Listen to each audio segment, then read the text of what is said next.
Hi అండి. Welcome to my channel అమృత అమ్ముకొచ్చి. ఈరోజైతే Tenali special బెల్లమట్టు చేశామండి.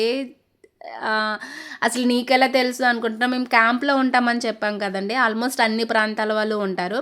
ఒక కప్ గోధుమ పిండి తీసుకుంటే, హాఫ్ కప్ బెల్లం తీసుకోవాలి. ఫస్ట్ బెల్లాన్నయితే కరిగించాలి. అందులో కొంచెం సాల్టు, ఇలాచీ పౌడర్ అండ్ కొబ్బరి కూర కూడా వేసుకోవాలి. మంచి టేస్ట్ వస్తది.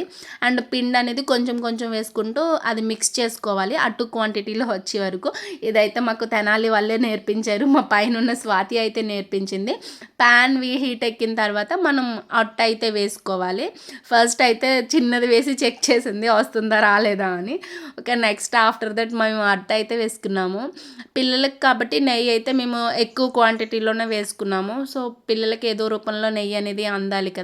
తెనాలి వాళ్ళు ఉంటే మాత్రం లైక్ చేయడం, షేర్ చేయడం, సబ్స్క్రైబ్ చేయడం మర్చిపోవద్దు. మా సిసింద్రీలు అయితే రెడీగా కూర్చున్నారు తినటానికి. సో, వేస్తున్నది వేస్తున్నట్టుగానే తినేశారు. సో, వీడియో నచ్చితే లైక్ చేయండి, షేర్ చేయండి, సబ్స్క్రైబ్ చేయండి. Thank you.